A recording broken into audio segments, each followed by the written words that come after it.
문재인 대통령이 조국 후보자 임명 여부를 놓고 마지막 숙고에 들어갔습니다.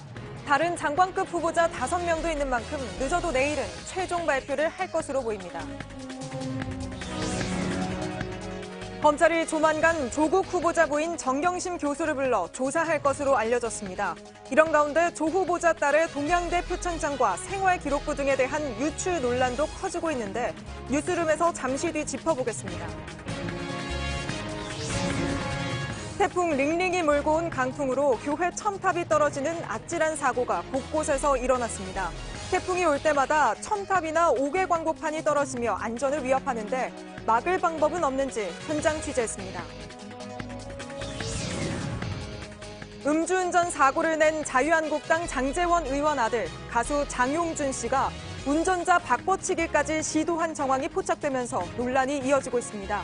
장 씨는 연예인 활동도 중단하겠다고 사과했지만 비난은 가라앉지 않고 있습니다. 추석을 앞두고 문자나 전화로 하는 피싱 사기가 늘어날 우려가 커졌습니다. 친척을 사칭하거나 싼 이자로 돈을 빌려주겠다는 식으로 접근하는데 실제 보이스 피싱 목소리를 들어봤습니다. 공기청정기가 도로 위로. 내일을 바꾸는 현대수소 전기차.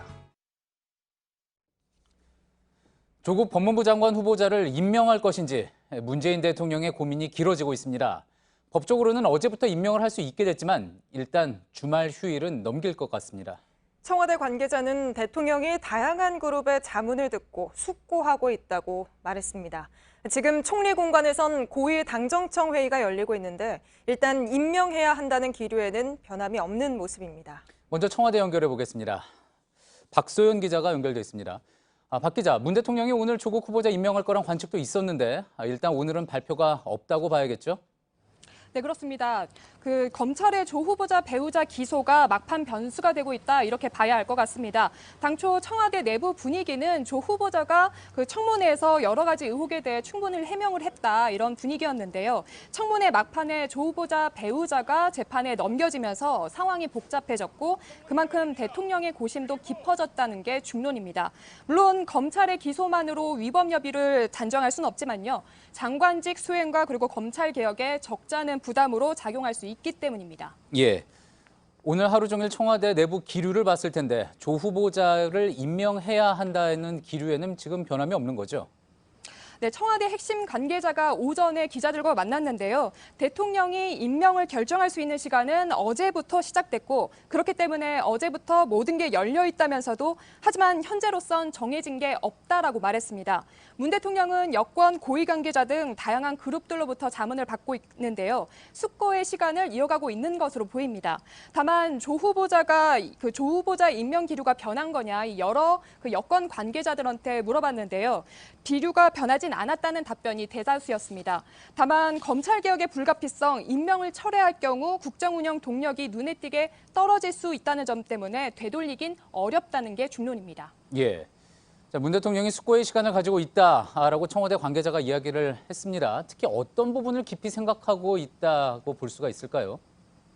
아무래도 임명을 강행할 경우 청와대와 검찰의 충돌로 비칠 가능성, 나아가 법무부와 검찰 간의 관계의 불안정성 등이 당장 노출될 가능성이 있기 때문입니다. 그런 과정에서 검찰 개혁을 마무리할 수 있을지 여부도 당장 변수를 체크해야 할 부분입니다. 또 당장의 야당이나 조국 후보자 임명을 반대하는 측에서 촛불 집회를 연다든지 이런 반발 여론을 어떻게 수습할지도 고민을 해야 할 만만치 않은 과제들이 남아 있습니다. 오늘 오후에 잇따라 열린 청와대 현안점검회의나 민주당 최고위원회의 그리고 이 시각 총리 관저에서 열리고 있는 고위 당정청 회의에서도 이 같은 문제점을 검토했을 것으로 보입니다. 예. 그렇다면 청와대는 언제쯤 조 후보자에 대한 결정을 내릴 걸로 예상이 됩니까? 네, 조 후보자 임명 여부를 마냥 기다릴 수만은 없습니다. 조 후보자 외에도 최기영, 과기정통부 장관 후보자 등 나머지 5명 후보자에 대한 임명도 남아있기 때문입니다. 추석을 앞두고 오는 10일 국무회의도 열리는데요. 여기서 새 장관들이 참석해야 하기 때문에 늦어도 내일쯤에는 조 후보자 임명 여부를 발표할 가능성이 남아있습니다. 예, 청와대에서 박소연 기자였습니다. 조국 후보자를 둘러싼 오늘 여야의 메시지는 정반대였습니다. 지금 고위당정청 회의를 하고 있는 민주당은 임명을 하자고 대통령에게 최종 건의할 걸로 보입니다. 반면 한국당은 임명을 그대로 진행하면 밀란 수준의 저항에 부딪힐 거라고 했습니다. 조익진 기자입니다. 더불어민주당은 오늘 오후 긴급 최고위원회의를 열어 조국 후보자 임명 문제를 논의했습니다. 비록 검찰이 조 후보자의 배우자를 기소했지만 조 후보자는 그대로 임명해야 한다고 의견을 모았습니다. 이해찬 대표는 오늘 저녁 열리는 고위 당정청회동에서 이 같은 뜻을 청와대에 전달하기로 했습니다. 검찰을 향해선 강력한 경고의 메시지를 보냈습니다. 윤석열 검찰총장의 이름까지 거론했습니다. 윤석열 검찰총장이 이러한 잘못된 방식에 대한 철저한 조사와 함께 책임질 사람이 있을 경우 이에 대한 책임을 물어야 한다는 의견이 있었습니다. 자유한국당도 최후 통첩이란 표현을 써가며 청와대를 압박했습니다. 조 후보자가 스스로 물러나거나 지명을 철회하라고 다시 한번 목소리를 높였습니다. 조국이 법무부 장관에 임명되는 순간 특검과 국정조사를 실시할 수밖에 없지 않겠습니까? 법무부 장관과 부인이 동시에 특검의 수사를 받는 조 후보자 임명을 강행한다면 그날이 정권 종말의 시작이 될 것이고 밀란 수준의 국민 저항이 있을 것이라는 경고도 했습니다. JTBC 조유신입니다. 조국 후보자의 부인 정경심 교수가 딸의 동양대 표창장을 위조한 혐의로 재판에 넘겨진 뒤 검찰이 조 후보자 딸의 입시 관련된 수사에 속도를 내고 있습니다. 서울중앙지검에 나가 있는 취재기자를 연결해 보겠습니다. 신아람 기자, 이미 재판에 넘겨졌지만 이제 정 교수에 대한 조사 진행될 것 같습니다. 언제 이루어질 걸로 보입니까? 네, 조 후보자에 대한 인사청문회가 끝나기 전에 정 교수가 재판에 넘겨지면서 주말 사이에 조사가 이뤄지는 것 아니냐는 관측이 나왔는데요. 일단 어제와 오늘은 조사가 이뤄지지 않았습니다. 하지만 재판에 넘겨진 본인에 대한 조사 없이 곧바로 재판에 넘겨진 만큼 추석 전에 조사가 이뤄질 가능성이 높은 상황입니다. 예, 정 교수에 대한 조사는 결국 딸의 입시를 둘러싼 의혹에 맞춰지겠죠? 네, 이른바 동양대 표창장을 비롯해서 조 후보자의 딸 조모 씨가 각종 입시 때 자기소개서 등에 담은 경력 상당수가 어머니인 정 교수와 연결된 것이 많은 상태입니다. 우선 첫 의혹이 제기된 단국대 의대 논문의 제1저자 등재, 공주대 인턴 그리고 키스트에서의 인턴 등입니다. 모두 정 교수와 인연이 있는 교수들을 통해서 이뤄진 걸로 알려져 있고 이와 관련해서 각 학교의 관련자나 교수들에 대한 조사가 상당히 많이 이뤄졌다고 합니다. 정 교수가 적극 관여한 걸로 의심되는 진술이 나온 만큼 본인에게 직접 들어야 할 설명이 많은 상태입니다. 예. 그리고 정 교수가 자신의 연구실에서 사용하던 PC를 반출했다는 부분에 대해서는 어떻습니까? 검찰이 PC를 보관하고 있던 한국투자증권 직원 김모 씨를 피의자 신분으로 어제 다시 불러서 조사했다고 하죠. 네, 김 씨는 지난달 31일 경북 영주의 동양대에 정 교수와 함께 내려가서 정 교수가 사용하던 업무용 PC를 혼자 서울로 가지고 올라왔는데요. 검찰에 제출 요구가 있을 때까지 차 트렁크에 보관하고 있습니다. 그렇기 때문에 증거 인멸 혐의의 피의자가 된 상태입니다. 예. 그리고 이제 정경심 교수의 컴퓨터에서 동양대 총장 직인 파일이 나왔다라는 보도가 있었습니다. 지금 논란이 되고 있는데 이 부분은 어떻게 된 겁니까? 정 교수의 업무용 컴퓨터에서 동양대 총장 직인이 파일 형태로 보관돼 있었다는 보도가 어제 나왔습니다. 보도에 따르면 검찰은 이 파일이 정 교수의 PC에 저장돼 있던 이유와 딸 조 씨가 받았다는 총장 표창장의 직인과 같은지 등을 수사하고 있습니다. 예. 이 부분에 대해서 좀 더 이야기를 해볼까요? 정 교수는 반박을 하는 자료를 냈다고 하죠. 그리고 민주당도 문제를 제기했고요. 네, 오늘 오전 청와대 김광진 정무비서관이 자신의 소셜미디어에 정 교수의 입장을 올렸습니다. 정 교수는 그 파일이 어떻게 컴퓨터에 저장됐는지 경위나 진위 등을 알지 못한다면서 업무 과정에서 직원들로부터 여러 파일을 받았고 그중 일부가 PC에 저장된 걸로 추정된다고 밝혔습니다. 이와 관련해서 민주당은 검찰이 무소불위의 수사권을 남용했다면서 이런 일이 또 있으면 특단의 대책을 만들어 책임을 묻겠다고 비판했습니다. 예. 서울중앙지검에서 신아람 기자였습니다. 예, 여당과 조국 후보자 측은 검찰이 이번 청문회 국면에서 압수수색과 동시에 자료를 흘렸다고 비판을 하고 있습니다. 이와 관련된 이야기 한 걸음 더 들어가 보겠습니다. 정치팀의 정종문 기자가 나와 있습니다. 조금 전에 이제 신아람 기자도 이야기했습니다. 여권에서는 지금 유출을 하고 있다는 것 때문에 부글부글하고 있는 상황인데 자, 우선 유출 논란이 시작된 거는 검찰이 부산의료원 노한중 원장의 PC를 압수수색하면서부터였죠? 네, 그렇습니다. 노 원장 PC에 있는 문건에서 문재인 대통령의 주치의로 강모 교수가 임명됐는데 본인이 깊은 역할을 했다. 이런 부분이 발견됐다는 보도가 있었습니다. 여권에선 피의 사실을 흘린다며 즉각 반발을 했는데 알고 보니 이건 언론사의 자체 취재였던 것으로 파악이 됐습니다. 예. 자, 조 후보자의 딸이 받았다는 동양대 표창장은 어떻습니까? 네, 조 후보자는 청문회 때 검찰이 압수수색한 자료를 유출했을 가능성을 언급을 했습니다. 이 부분은 직접 한번 들어보시겠습니다. 예. 그건 제가 아마 압수수색을 해서 확보한 게 아닌가 추측해 봅니다. 그렇죠? 네. 저한테도 이렇게 와 있어요. 그런데 당시 박지원 의원이 보여준 화면을 보시면요. 이렇게 뚜렷하게 컬러로 인쇄된 걸 알 수 있습니다. 검찰은 이걸 정면으로 반박합니다. 검찰이 지난달 27일 부산대 의전원을 압수수색하면서 확보한 표창장은 컬러가 아니라 흑백이란 겁니다. 2014년도 의전원은 원본이 아니라 흑백 사본을 제출하도록 했기 때문입니다. 검찰은 오늘 다시 표창장 원본을 제출해달라고 요구를 했는데 조 후보자 부인 정경심 교수 측에선 원본을 찾을 수 없다 이렇게 답변했다고 합니다. 예. 자, 박지원 의원 쪽에서는 또 이야기가 있었죠? 네, 그렇습니다. 박지원 의원 쪽에서는요. 오늘 자신의 페이스북을 통해서 검찰에서 나온 것은 아니다 이렇게 확인을 하기도 했습니다. 예. 자, 그리고 이제 주광덕 자유한국당 의원이 공개한 생활 기록부요. 역시 검찰이 유출했다는 의혹을 받고 있죠? 네, 그렇습니다. 주 의원은 공익 제보자로부터 해당 내용을 받았다 이렇게 하면서 출처는 밝히지 않았습니다. 그러자 민주당 박주민 의원은 해당 생활 기록부를 발급받은 사람은 조 후보자의 딸과 수사기관밖에 없다면서 수사기관이 줬을 가능성을 주장했습니다. 예, 조 후보자 딸이 직접 줬을 리는 없으니까요. 네, 그렇습니다. 그런데 청문회가 열린 6일 서울시 교육청이 조 후보자 딸의 생활 기록부를 열람한 사람을 추가로 확인합니다. 바로 한영외고 교직원입니다. 다시 말해서 검찰 말고도 유출될 수 있는 루트가 또 하나 생긴 겁니다. 검찰은 유출 가능성을 부인했는데 생활 기록부 유출 경위에 대해선 검찰과 경찰이 수사 중인 상황입니다. 예. 그 가능성에 대해서는 이제 수사를 통해서 밝혀져야지 될 부분이고요. 또 문제가 된 게 이제 조 후보자 딸이 제1저자로 등재된 논문 파일의 정보를 확인하는 과정에서 조국 후보자의 이름을 발견했다는 부분이지 않습니까? 자, 이 파일은 검찰이 유출한 걸로 볼 수가 있습니까? 단정하기는 어렵습니다. 조 후보자는 집에 있는 가족 공용 PC로 딸이 썼다 이렇게 해명을 했습니다. 그런데 검찰은 조 후보자 집을 압수수색하지 않았습니다.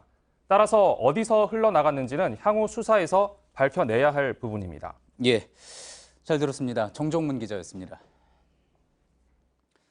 경남 양산경찰서는 조국 법무부 장관 후보자의 딸에 대해 신변 보호 결정을 내리고 위치 추적이 가능한 스마트워치를 지급했다고 밝혔습니다. 조 씨는 고교 생활기록부 등 유출자를 찾아 처벌해달라고 고소장을 낸 뒤 지난 5일 조사 과정에서 신변의 위협을 느낀다며 보호를 요청했습니다. 경찰은 당분간 조 씨의 주거지 주변에 순찰을 강화하기로 했습니다. 태풍 링링이 몰고 온 거센 바람 때문에 피해가 속출했는데요. 특히 교회 첨탑들이 강풍을 견디지 못하고 무너지면서 정말 아찔했습니다. 태풍 올 때마다 이렇게 교회 첨탑들 위험이 되고 있지만 관리는 제대로 되지 않고 있습니다. 김태형 기자입니다. 경기 고양시에 있는 한 교회입니다. 교회 건물 꼭대기에 있어야 할 첨탑이 이렇게 강풍을 견디지 못하고 수직으로 꺾여 있습니다. 태풍은 지나갔지만 여전히 첨탑은 교회 외벽에 걸려 있어 언제 무너질지 모르는 위험한 상황입니다. 이번에도 도심 곳곳에 있는 교회 첨탑이 태풍의 직격탄을 맞았습니다. 7년 전 한반도를 강타한 태풍 올라벤 때와 비슷합니다. 그런데 태풍에 대비한 점검 기준은 아직도 달라진 게 없습니다. 3년에 한 번 점검을 받는 옥상의 대형 간판과 달리 첨탑은 구체적인 점검 기준이 없기 때문입니다. 이렇게 관리가 제대로 이루어지지 않다 보니 낡은 첨탑은 강풍에 취약할 수밖에 없습니다. 10m가 넘는 교회 첨탑이 부서진 채로 땅바닥에 누워 있습니다. 태풍 링링의 영향으로 붕괴된 건데요. 이렇게 노후화로 인해 녹이 슬거나 볼트 등을 이용해 단단히 고정시키지 않을 경우 강풍이 불면 언제든지 보행자의 안전을 위협하는 흉기가 될 수 있습니다. 태풍이 올 때마다 되풀이되는 사고에 주민들은 불안감을 호소합니다. 솔직히 길 다닐 때 항상 위를 좀 자주 보게 되고 좀 뭔가 떨어지지 않을까 하는 불안감은 항상 있어요. 대한건축학회는 정부가 첨탑에 대한 안전 기준을 강화해야 한다고 강조했습니다. 정확한 값들로 설계 안 하기 때문에 바람에 여러 번 흔들리다가 체결 부위가 끊어질 겁니다. 아마. 법적으로 허가해야만 할 수 있는 사항으로 규정할 필요가 있다. JTBC 김태형입니다. 이번 태풍으로 추석 앞두고 한창 수확하던 농가와 양식장 모두 큰 피해를 봤습니다. 사과나무는 뿌리채 뽑혔고 양식장 그물은 다 찢어졌습니다. 농민들은 망연자실해서 말도 잇지 못했는데요. 윤두열 기자가 피해 현장 둘러봤습니다. 충북 영동의 한 사과밭입니다. 태풍이 이곳을 덮치면서 보시는 것처럼 쑥대밭으로 변했습니다. 이 사과가 떨어지는 낙과 피해 정도가 아니라 사과나무 150여 그루가 아예 뿌리채 뽑혔습니다. 6년 동안 키운 나무는 모두 베어야 합니다. 올해는 사과가 늦게 연글어 추석을 앞두고 한창 수확을 하고 있었습니다. 살리지 못해 이건. 이게 지금 한참 수확할 시기인데 이게 물건도 차고 좋은 거 나올 시기인데 이렇게 돼버려갖고 지금. 고추밭에선 그나마 성한 걸 골랐다지만 바구니 하나를 채우기가 쉽지 않습니다. 바람이 너무 많이 불어가지고 이 고추가 다 떨어져 있어 이렇게. 비닐하우스 안에선 하늘이 훤히 보입니다. 뼈대만 앙상하게 남았습니다. 엄청 불었어요. 나도 막 쓰러지고 그랬거든요. 콱 날르면서 말도 못했어요. 진짜 나. 그물이 찢어졌습니다. 건져 올려봐야 고기는 보이지 않습니다. 충남에서 가장 큰 우럭 양식장도 바람과 파도에 피해가 컸습니다.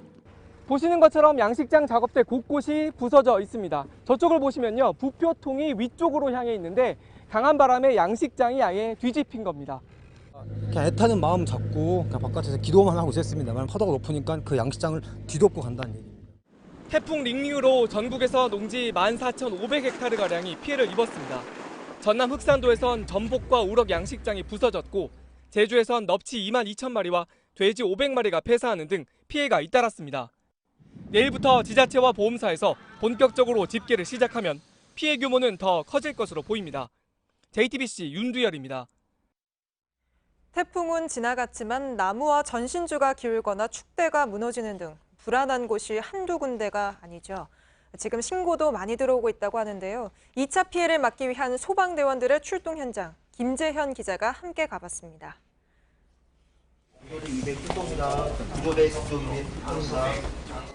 소방구조대원들이 신고를 받고 출동합니다. 강풍에 주택 앞마당의 나무가 기울어져 전선과 벽을 덮칠 것 같다는 신고입니다. 현장에 도착한 구조대원들이 톱으로 나뭇가지를 정리하고 나무 위에 줄을 매답니다. 태풍 피해 신고가 들어온 장소입니다. 제 옆을 보시면 사람들의 접근을 막는 줄이 쳐져 있고요. 위에는 구조대원들이 차 위에 올라가 나무에 줄을 매다는 작업을 하고 있습니다. 나무가 쓰러지면서 생길 수 있는 2차 피해를 막기 위해서입니다. 전선도 덮치고 반대편에 지금 가건물, 건물도 같이 덮칠 위험이 있습니다. 그래가지고 그걸 방지하기 위해서 작업을 하고 있습니다. 지반이 많이 약해져 있는 상태에서 축대가 이제 붕괴되거나 나무 같은 거가 또 이제 옆으로 쓰러질 위험이 있고 전신주 같은 거에 이제 이 바람으로 인해서 부유물들이 많이 이제 걸려 있는 경우가 많아요. 그래서 그런 것들을 다 조심을 해야 되고요. 한전에서도 긴급 복구 작업을 진행했습니다. 어제 태풍으로 전신주 등이 쓰러지면서 전국 16만 가구가 정전 피해를 겪었습니다. 한전 측은 오늘 긴급 복구 공사로 일부 지역을 제외하고 모두 복구됐다고 밝혔습니다. JTBC 김재현입니다. 태풍이 한반도를 관통하면서 북한도 적지 않은 피해를 입었습니다. 그런데 북한 매체들이 과거와는 달리 피해 상황을 적극적으로 보도하고 있습니다. 주민들의 내부 결속과 함께 국제사회 지원을 기대하고 있는 걸로 보입니다. 이윤석 기자입니다. 건물 지붕이 뜯겨져 날아갑니다. 커다란 나무가 뿌리째 뽑혔습니다. 가로등도 마찬가지입니다. 농경지는 쑥대밭으로 변했습니다. 태풍 링링이 핥히고 간 북한의 모습입니다. 조선중앙TV는 태풍 피해 소식을 자세히 전했습니다.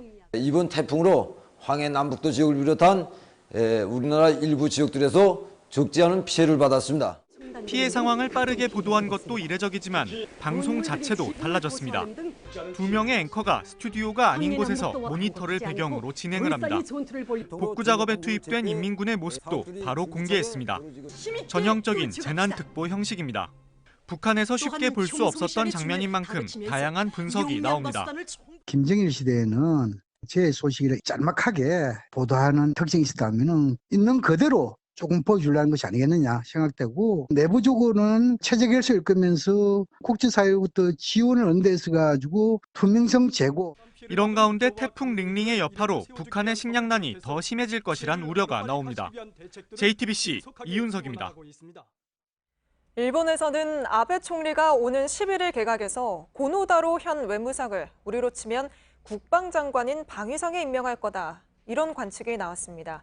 고노 외무상은 계속해서 한일 관계가 악화된 그 책임은 모조리 한국에 있다, 이렇게 주장하는 인물인데요. 이런 고노 외무상이 방위상이 되면 아베 정부 태도가 더 강경해질 수 있습니다. 신진 기자입니다. 산케이 신문이 고노다로 외무상의 방위상 기용 가능성을 보도했습니다. 강제징용 문제와 관련해 한국이 국제법을 위반했다는 주장을 계속해온 점을 아베 총리가 높게 평가하고 있다는 겁니다. 신문은 또 고노 외상이 폼페이오 미 국무장관과도 두터운 신뢰관계를 쌓았다고 강조했습니다. 한국의 지소미아 종료 결정 이후 한미일 불협화음이 이어지고 있다며 고노 외상이 이 틈을 타 미일 관계를 더 돈독하게 하는 데 기여할 것이라는 분석입니다. 현직인 이와야 다케시 방위상은 한국에 대해 비교적 유화적인 것으로 알려져 있습니다. 반면 고노 외무상은 지난 7월 남관표 주일 한국 대사를 초치했을 때 외교 결례 논란을 일으켰습니다.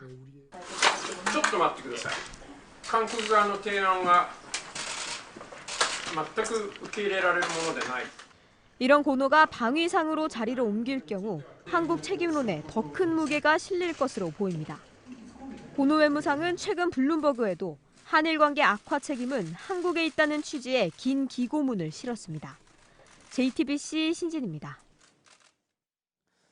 자유한국당 장제원 의원의 아들 가수 장용준 씨가 어제 새벽 술에 취한 상태로 운전하다 사고 냈다는 소식 전해드렸습니다. 그 논란이 갈수록 커지고 있습니다. 장 씨가 사고 이후 운전자를 바꿔치기 했다는 의혹까지 나와 경찰도 수사를 하고 있습니다. 장 씨는 가수 활동을 중단하겠다고 사과했지만 비난은 가라앉지 않고 있습니다. 조보경 기자입니다. 장 씨가 음주 상태에서 사고를 낸 건 어제 새벽 2시 반쯤입니다. 사고 직후 경찰이 도착하자 장 씨는 사고 현장에 함께 있던 A 씨를 운전자로 지목했다고 합니다. A 씨 역시 자신이 운전했다고 주장했습니다. 하지만 경찰 조사 결과 A 씨는 사고 당시 차에 타고 있지도 않았습니다. 사고가 난 뒤 갑자기 나타난 A 씨가 운전을 했다고 주장한 겁니다. 장 씨는 조사가 계속되자 본인이 운전했다고 털어놨습니다. 장 씨 어머니 역시 변호사와 함께 경찰에 찾아와 아들이 운전한 게 맞다고 인정했습니다. 이들이 일부러 운전자를 바꿔치기 했다면 처벌을 받을 수 있습니다. 장 씨는 또 오토바이 운전자에게 아버지가 국회의원이다, 돈을 줄 테니 합의하자고 말한 걸로 알려졌습니다. 법적 책임을 묻기 어렵지만 온라인에서는 비판이 잇따랐습니다. 의원직을 사퇴해야 한다는 주장도 나왔습니다. 장 씨는 소속사 페이스북을 통해 수사 과정에 성실히 임하고 모든 활동을 중단하겠다고 밝혔습니다. 운전자 바꿔치기 논란 등에 대해서는 별도의 입장을 내놓지 않았습니다. 경찰은 장 씨를 추석 이후 불러 다시 조사하겠다고 밝혔습니다. JTBC 조보경입니다. 수행비서를 성폭행한 혐의로 재판을 받고 있는 안희정 전 충남지사에 대한 대법원의 판결이 내일 나옵니다. 1심에서는 무죄, 2심에서는 유죄 판단을 받았죠. 안 전 지사는 징역 3년 6개월을 선고받아 법정 구속돼 있는 상태입니다. 공다솜 기자입니다. 지난해 8월 수행비서를 수차례 성폭행한 혐의를 받는 안희정 전 충남지사에 대한 1심 선고 결과가 나왔습니다. 재판부는 피해자 김지은 씨의 진술에 신빙성이 없다며 10차례의 성폭행 혐의 모두에 대해 무죄를 선고했습니다. 1심 재판에선 피고인인 안 전 지사에 대한 신문 없이 피해자 신문만 이뤄졌습니다. 6개월 뒤 서울고등법원의 2심 재판 결과는 완전히 달랐습니다.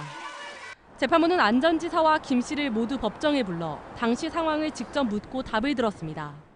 그 결과 피해자의 진술이 구체적이라며 모두 인정하고 안 전 지사의 진술은 믿을 수 없다고 결론냈습니다. 그러면서 10차례 성폭행 중 9차례를 유죄로 판단했습니다.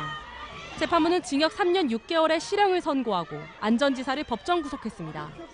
1심 재판부가 인정하지 않은 이른바 상관의 위력에 대해서도 2심 재판부는 안 전 지사의 사회적 지위나 권위 자체를 무형적 위력이라고 판단했습니다. JTBC 공다솜입니다.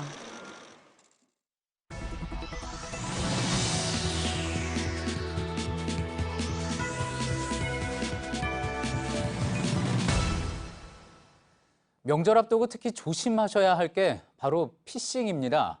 오랜만에 안부 인사하는 것처럼 또 선물이 도착한 것처럼 문자를 보내 사기를 치는데 그 수법도 점점 교묘해지고 있습니다. 더 조심하시라고 최근 있었던 피해들을 이혜원 기자가 정리했습니다. 친척이 연락해 급한 부탁이니 돈을 입금해주면 곧 되돌려주겠다고 합니다.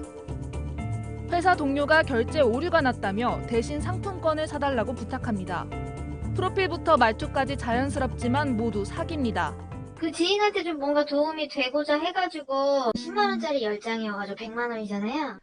돈을 달라고 하면 의심부터 하고 반드시 실제 본인에게 전화해 확인해야 합니다. 기타 전화를 좀 드렸습니다. 지금 현재 이용 중이신 고금리권 제목 이용하시는 부분들 10% 이하 때 전환대환 대출로 연락을 좀 드렸습니다. 자영업을 하는 50대 김모 씨도 지난달 이런 수법에 당했습니다. 10만 원 중에서 600만 원만 갚으면 대출에 4,600이 나온다. 회사도 현금이 급하니까. 근데 그 순간에 넘어간 거예요. 저금리로 유혹하며 수수료나 선입금 등 각종 명목으로 돈을 요구한다면 사기입니다. 사지도 않은 물건이 결제됐다는 문자도 최근 유행하는 수법입니다. 사진 게 없다고 하면 개인정보가 도용된 것 같다. 지금 문제가 발생했으니까 금감원에서 보관하고 있는 안전한 통장으로 돈을 다 이체해야지. 이미 2,200만 원은 출금하자마자 빼갔고. 이 경우 받은 번호로 절대 전화하지 말고 실제 판매업체의 공식 고객센터로 문의를 해야 합니다. 경찰과 금감원 등 공공기관은 어떤 경우에도 돈을 이체하라고 하거나 금융거래 정보를 묻지 않는다는 점도 잊어선 안 됩니다. 피싱 사기의 피해자는 지난해 4만 8천 명을 넘어섰습니다. 피해액도 4,400억 원으로 역대 최고 수준, 하루 130명이 12억 원을 잃은 셈입니다. 특히 요즘은 사기 과정에서 앱을 설치하게 하는 경우가 많습니다. 금융 정보를 빼가거나 전화를 중간에 가로채는 악성 앱이라 더 조심해야 합니다. 금융사기 피해를 입었다면 바로 경찰에 신고하고 은행에 지급 정지를 요청해야 합니다. JTBC 이혜원입니다. 요즘은 추석 차례상을 한꺼번에 대신 차려주는 업체들 많아졌습니다. 편리하면서도 국내산 재료를 쓴다고 하니 안심하고 찾게 되는데 사실 확인할 길은 없습니다. 저희 취재진이 이런 업체를 포함한 대대적인 원산지 표기 단속 현장에 동행했습니다. 최하은 기자입니다. 포털 사이트에 차례상을 검색하자 상차림 대행 광고가 줄줄이 나옵니다. 각종 고기와 생선, 손이 많이 가는 전 등 다양한 음식을 조리해 배달해줍니다. 명절을 앞두고 찾는 사람들이 부쩍 많아졌습니다. 이 업체 홈페이지엔 이렇게 국내산 재료를 쓴다고 안내하고 있는데요. 원산지를 제대로 표기하고 있는지 단속반과 함께 확인해 보겠습니다. 냉장고를 열어보니 중국산이라 적힌 도라지가 보입니다. 이건 중국산이에요? 또 다른 거는?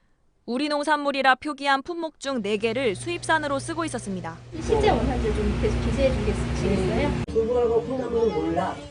명절에 특히 많이 팔리는 고기도 집중 단속 대상입니다. 이 정육점은 수입 삼겹살에 칼집을 내 국산으로 속여 팔다 적발됐습니다. 허위 표시는 7년 이하 징역이나 1억 원 이하 벌금의 처벌을 받습니다. 수법도 점점 교묘해집니다. 진열장에는 정확히 표시를 해놓고 실제로 이제 국산을 달래거나 한우를 달라 하면 그때 이제 외국산을 그냥 판매하는. 일부 농산물은 눈으로 원산지를 구별할 수 있습니다. 위쪽이 수입산, 아래가 국내산 삼겹살입니다. 몸통 끝부분 근육으로 구별을 할 수 있는데요. 국내산은 이 근육이 끝까지 살아있고 옆에 살도 붙어 있습니다. 반면 수입산은 근육이 잘려 있습니다. 중국산 고사리는 국산보다 절단면이 매끄러운 편입니다. 통관 시 흙을 제거해야 되기 때문에 흙 묻은 더덕이나 당근은 국내산일 가능성이 높습니다. JTBC 최하은입니다. 소방관 3명이 쉬는 날 다 같이 결혼식에 가다가 차가 뒤집어지는 사고를 우연히 목격하고는 바로 구조에 나섰습니다. 덕분에 사고를 당한 엄마와 어린 아들은 크게 다치지 않고 구조됐습니다. 배승주 기자입니다. 흰색 승용차가 뒤집어진 채 1차로에 멈춰 있습니다. 창문으로 상반신만 빠져나온 여성이 도움을 요청합니다. 사고를 목격한 남성이 차를 세운 뒤 곧장 여성에게 달려갑니다. 이 남성의 일행은 침착하게 119에 신고하면서 뒤따르는 차량들의 속도를 늦춥니다. 천장에 매달려서 거꾸로 이제 기어 나오는 상황이었고요. 아기도 안에 있어가지고 막 손짓을 하시더라고요. 2차 사고가 우려되는 상황이었죠. 어제 오전 9시 50분쯤 부산 기장군 두명터널 앞에서 발생한 사고입니다. 사고가 난 차량에는 32살 여성 박모 씨와 박 씨의 6살 난 아들이 타고 있었습니다.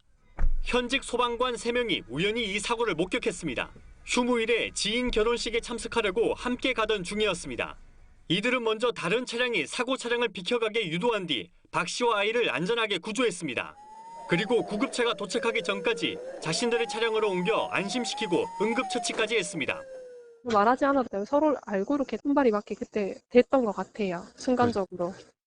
태풍으로 거센 비바람이 몰아치는 상황에서 소방관들의 발빠른 대처와 기지로 모자는 큰 부상을 면할 수 있었습니다.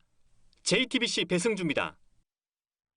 LG전자가 베를린 가전 전시회에서 삼성 TV를 걸어놓은 뒤 작심하고 기술이 낮다고 비판했습니다. 이 두 회사는 5년 전에도 세탁기 품질을 놓고 서로 다퉜었는데요. 이번엔 최첨단 TV로 또 맞붙는 건 아닌지 업계가 모두 지켜보고 있습니다. 이희정 기자입니다. 독일 베를린에서 열린 국제 가전 박람회에 삼성과 LG전자 TV 2대가 나란히 붙어 있습니다. LG가 현존하는 최고 화질의 8K TV 해상도를 직접 비교하겠다며 설치한 겁니다. 삼성 제품은 해상도 기준으로 8K가 아니라고 공개적으로 비판했습니다.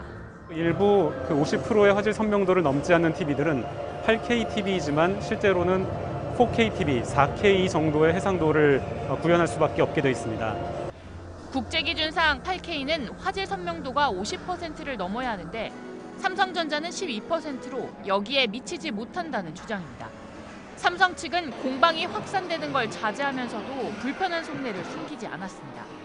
한종희 삼성 부사장은 현지에서 기자들을 만나 LG전자가 제시한 기준이 합당한지 잘 모르겠다고 말했습니다. 자사 제품이 제조사들과 맺은 8K 인증 기준에 맞다면서 오히려 적극적인 홍보에 나섰습니다. 55인치부터 98인치까지 QLED 8K 라인업을 확대하고 8K 컨텐츠를 위한 생태계 구축도 강화하여 8K TV는 사실상 삼성과 LG가 세계적으로 가장 앞선 기술을 갖고 있다는 평가를 받습니다. 두 회사가 5년 전 같은 행사에서 세탁기를 놓고 맞붙은 데 이어 이번엔 TV 선명도를 놓고 신경전을 벌이면서 자존심을 건 싸움을 예고하고 있습니다. JTBC 이희정입니다. 미국 엘러간사에서 만든 가슴 보형물은 희귀암을 유발할 수 있다고 해서 전 세계적으로 회수에 들어갔죠. 우리나라에서도 3만 명 가까이 이식을 받았는데 벌써 1,000명 넘는 피해자들이 집단 소송에 나섰습니다. 그런데 이 와중에 일부 성형외과에선 싸게 재수술해주겠다며 이벤트까지 하고 있습니다. 소송은 소송이고 일단 이 특수를 누리겠다는 겁니다. 강현석 기자입니다. 희귀암을 유발할 수 있는 엘러간의 거친 표면 가슴 보형물 2만 8천 명 정도가 이식을 받았는데 집단 소송이 잇따르고 있습니다. 지금 한 1,000여 명 정도 육박하고 있습니다. 그래서 계속 신청들이 계속 들어오기 때문에 제조물의 결함은 어느 정도 지금 밝혀졌기 때문에 손해 범위에 대해서 또 조금 더 포커스가 가는 사안이라고 생각을 합니다. 하지만 그 사이 문을 닫은 병원도 많아 수술 기록을 구하기 쉽지 않습니다. 해외 체류 중이어가지고 언제 이제 한국에 들어갈지 모르니 언제 서류도 줄 수 있는지를 모르겠다. 보건소에서도 뾰족한 방법이 없어요. 이 와중에 일부 성형외과들은 재수술 이벤트를 벌이며 한몫 잡기에 나섰습니다. 보형물의 피막 제거, 재수술까지 1,000만 원이 훌쩍 넘어갑니다. 이번 달 한정 이벤트가로 얼마. 이벤트라는 단어에 너무너무 충격을 받았어요. 진짜 공황장애가 올 지경이고 정말 미칠 것 같아요. 안전하다며 시술을 권유했던 일부 병원들이 피해자들을 또다시 돈벌이 수단으로 보고 있다는 겁니다. 이 보형물로 인해서 수십억 원씩 벌었던 병원들이거든요. 근데 다시 지금 때리는 걸로 이렇게 특수를 누리고 있다는 게 너무 기가 막힌 거예요. 정말 미안해해야 되는 사람들이거든요. JTBC 강현석입니다. 홍콩 정부가 범죄인 인도 법안을 철회했지만 시위는 좀처럼 가라앉지 않고 있습니다. 특히나 경찰에 의해 시민 3명이 숨졌다는 소문까지 퍼지면서 시위대와 경찰의 충돌은 점점 더 격해지고 있습니다. 이한길 기자입니다. 시위대를 막기 위해 닫아놓은 지하철역 출입구 앞에 하얀색 조화가 가득합니다. 바닥엔 향까지 피워놨습니다. 지난달 31일 경찰의 강경 진압에 시위대 3명이 숨졌다는 소문이 퍼지면서 시민들이 꾸려놓은 추모 공간입니다. We are here to ask them to handle the CCTV clip. 이 소문은 소셜미디어를 타고 빠르게 퍼졌습니다. 홍콩 정부는 성명까지 발표하며 서둘러 진화에 나섰습니다. 진압 과정에서 숨진 시민은 한 명도 없다면서 시민 3명이 희생됐다는 소문은 무책임하고 악의적인 헛소문이라고 밝힌 겁니다. 하지만 일부 시민들은 여전히 정부 발표를 믿지 않고 있다는 게 현지 언론들의 보도입니다. 이런 가운데 어젯밤에도 홍콩 곳곳에서 경찰과 시위대가 충돌했습니다.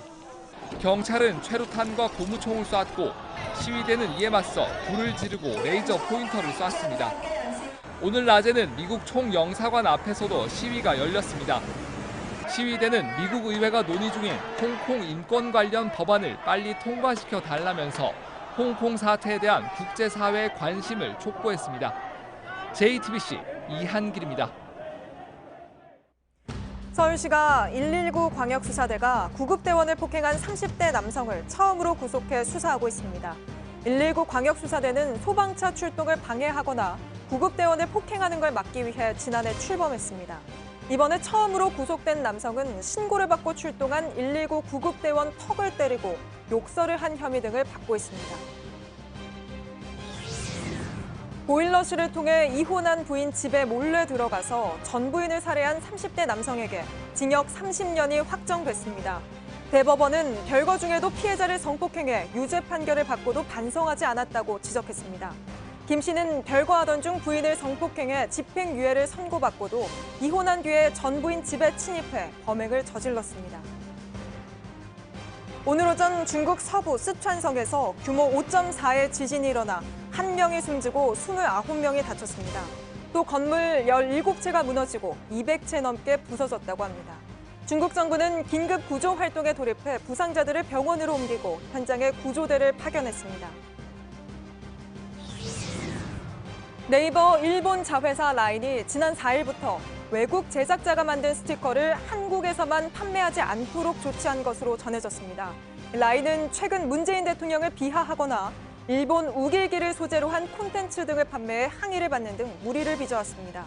이번 조치는 이런 논란과 관련한 대응책으로 보이는데 콘텐츠 심사를 강화하는 등 근본적인 대책이 필요하다는 지적이 나오고 있습니다. 지난 5일은 마광수 교수가 세상을 떠난 지 2년이 되는 날이었습니다. 표현의 자유를 외치다 평생을 모난돌로 살아야 했던 그의 삶을 추모하는 전시회가 열렸습니다. 강나현 기자입니다. 억울한 구속에 분노하기엔 빗소리가 너무나 달콤하다. 그리워할 여인 하나 없이 이 그로테스크한 고독을 떼어나가야 하는 인생의 어이없는 불가사의여. 1992년 미풍양속을 해치는 소설을 썼다며 강의 도중 긴급 체포돼 2달 옥살이를 했던 마광수 교수. 초유의 사태를 겪고도 시로 재치 있게 맞받아쳤지만 이미 세상은 그를 외설스럽다며 간단히 낙인 찍었고 학자로 가장 빛날 수 있던 40대에 그는 사그라들기 시작했습니다. 마광수는 32살인 1983년 시인 윤동주 작품에 담긴 부끄러움의 정서를 세상에 처음 알렸고 이듬해 연세대 교수가 된 후 성공의 길을 걷습니다. 가식과 체면만 차리는 사회에 좀 더 솔직해지자 외쳤지만 사회는 검열과 처벌, 따돌림으로 답했습니다. 우리나라의 제일 문제는 이중성이에요. 낮에는 전부 마광수 욕하면서 밤에는 룸사람 간다고. 책은 쉽고 교훈보단 재미와 꿈을 줘야 한다 말해온 그는 몸과 마음의 병을 앓으면서도 성에 대한 표현의 자유를 갈망했습니다. 시대를 비켜나간 외로움의 시간을 그 꿈을 담은 글과 그림으로 채웠습니다. 외로움을 견디다 삶을 등지기까지 30년 넘도록 여전히 변한 게 없는 세상 속에 그는 아직도 그저 시대를 앞서간 천재라는 쓸쓸한 위로만 건네듣고 있습니다. JTBC 강나현입니다.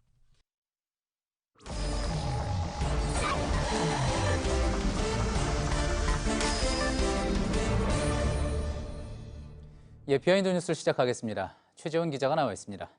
최 기자, 첫 번째 키워드 볼까요? 네, 첫 번째 키워드는 파워 하라멘으로 정했습니다.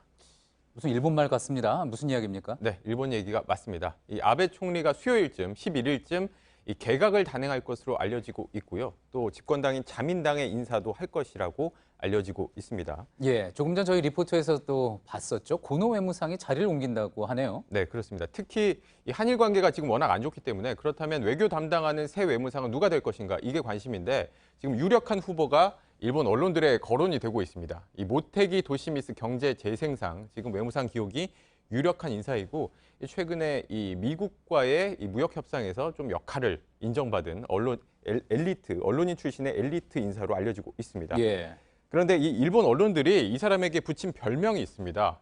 오늘 키워드로 가져온 파워 하라멘이라는 별명을 붙이고 있는데 이 파워 힘 그리고 헤래스먼트 괴롭힘 이 두 가지를 합쳐서 일본어로 최근 신조어가 만들어졌습니다. 예. 이 힘으로 괴롭힌다. 직장 내 괴롭힘을 의미하는 얘기인데 이 모태기를 놓고 파워 하라멘 우리 말로 치면 이 직장 내 갑질맨이라는 좀 별명이 붙어 있다는 겁니다. 예. 그러니까 상당히 힘으로 아랫사람을 찍어 누르는 스타일인가 보죠. 네, 그래서 실제 이 일본 언론들은 지금 일본 외무성이 저런 직장 갑질맨이 상사로 온다니까 초상집 분위기다라는 보도를 내놓기도 하고 예. 그렇다면 이 사람이 실제로 외무상이 된다면 한일 관계는 어떻게 다를까 궁금해서 제가 도쿄에 있는 일본 주요 매체 기자에게 직접 전화를 해서 좀 전망을 물어봤습니다. 어떻게 전망하느냐고. 그랬더니 이 기자는 모태기에 대해서 머리 회전이 빠르고 처신을 잘해서 아베 총리의 방침을 충실히 따를 것이다 라고 얘기를 했고요. 예. 또 상황에 따라서는 고노 외무상보다도 강경할 수 있다라는 전망도 했습니다. 그렇다면 우리에게는 별로 좋은 전망은 아닌 것 같은데 자 원래 이제 외무상 하던 고노다로 또 방위상 국방 우리로 치면 이제 국방장관 자리죠. 맞습니다. 거기를 옮긴다고 하죠. 거기를 옮겨서도 앞서 보도에서도 보셨지만 뭐 고노 외무상이 이제 방위상으로 자리 옮겨서도 뭐 한일 관계 지금 이렇게 된 게 다 한국 책임이다 이런 주장을 이어갈 것이다라는 분석이 나오고 있는 상황이고요. 예. 자 그래서 아베 총리가 개각을 하더라도 우리 입장에서는 별로 이제 바뀌는 새로운 얼굴이 보이지 않는 그대로 인사가 될 것이다. 그런 전망이 나오는 거군요. 네, 실제로도 그렇습니다. 지금 일본 정부와 이 집권당인 자민당에는 주요 핵심 요직 세 자리가 있는데 이런 자리들입니다. 이 부총리 자리, 그리고 이 일본 정부의 입이라 할 수 있는 관방장관 자리, 그리고 이 집권당 이 자민당의 2인자 자리인 간사장 자리 이렇게 세 자리가 가장 중요한데 예. 세 자리 모두 그대로의 가능성이 높습니다. 아소다로 부총리, 스가 요시히데 관방장관, 니카이 간사장 세 사람 모두 자리를 그대로 유지할 것이라는 관측이 나오고 있습니다. 예. 그리고 세 사람 모두 우리나라를 겨냥해서 망언을 했었다는 공통점이 있는데 제가 몇 가지만 소개를 해드리겠습니다.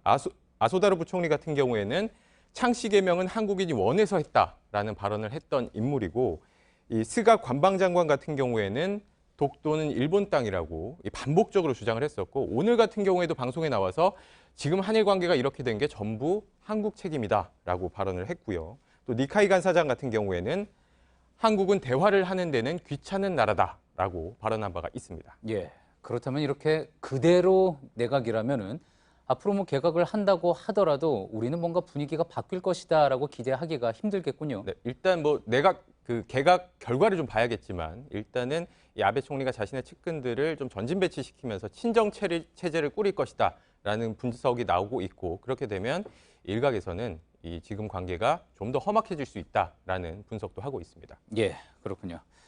다음 키워드 볼까요? 네, 다음 키워드는 BTS 갑론을박으로 정했습니다. 예. 다음 달에 서울에서 공연을 하는 방탄소년단 이야기입니까? 네, 이 BTS 병역 문제 관련한 얘기를 좀 가져왔습니다.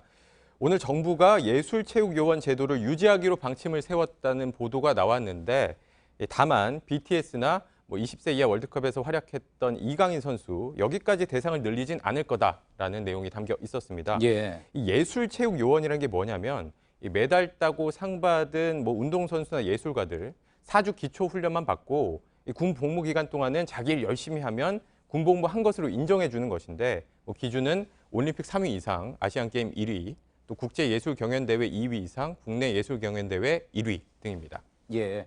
자, 그런데 지금 보는 이런 기준에 BTS는 해당이 안 된다는 거군요. 네, 뭐 보시고 있지만 이 기준에는 뭐 빌보드 3위 이상 이런 거는 포함되지 않고 있습니다. 다만 정부는 병역법 시행령을 고치면 BTS도 역시 포함이 가능하긴 한데 다만 국민적인 공감대가 이뤄져야 손을 댈 수 있다라는 입장입니다. 예, 그러니까 국민적인 공감대 이게 좀 애매모호한 개념이기는 한데 여지는 남겨둔 셈이군요. 네, 그래서 좀 네티즌들이 어떤 반응인지 좀 또 찬반 의견도 갈리고 있어서 몇 가지를 가져왔습니다. 일단 찬성 의견을 좀 보시면 BTS만큼 역사의 길이 남을 BTS를 한참 왕성하게 활동할 시기에 군대에 2년을 보내게 한다고? 라는 반응을 보이신 분도 있었고 예. 올림픽 3위 이상이면 빌보드 3위 이상도 줘야 하지 않느냐. 이 BTS가 이룬 성과를 봤을 때 좀 형평성이 맞지 않다. 이런 의견을 주신 분들도 계셨습니다. 예, 물론 이와는 또 다르게 생각하는 분들도 있겠죠. 네, 반대 의견도 좀 가져왔습니다. 보시면은 병역 가지고 장난하지 마라. 그렇게 특례를 주고 싶으면 40살 이후, 40살 이후에 군대 가도록 특혜를 줘라는 의견도 있었고 또 비틀스 얘기를 하고 있는데 엘비스 프레슬리도 군대를 다녀왔다라는 예. 반응도 있었습니다. 그러면서 이 엘비스 프레슬리의 군복무 사진을 저렇게 올린 네티즌도 있었는데 좀 사적이긴 합니다만 엘비스 프레슬리는 이 독일의 미군 기지에서 군복무를 했었고 당시에 이 수만 명의 여성 팬들이 독일까지 쫓아갔었다고 합니다. 예. 물론 뭐 그때와는 좀 상황이 다르기는 합니다. 네. 그리고 뭐 이 소식 다룬 김에 한 가지만 좀 덧붙이자면 이런 여론과는 관계없이 BTS는 국방의 의무 다하겠다는 입장입니다. 뭐 인터뷰 때마다 이런 얘기하고 있는데 한국인으로서 굉장히 자연스러운 일이고 부름 받게 되면 달려가서 열심히 할 것이다 라고 멤버들이 직접 밝히고 있습니다. 예, 알겠습니다. 여기까지 듣죠. 비하인드 뉴스 최재훈 기자였습니다. 내일은 전국에 흐리고 비가 내리겠습니다. 특히 제주도와 전라도 등을 중심으로 많게는 100mm 넘는 비가 내리고 돌풍과 천둥, 번개도 예상됩니다. 이번 추석 연휴 기간은 대체로 구름만 있는 맑은 날씨로 비 소식은 없을 걸로 보입니다.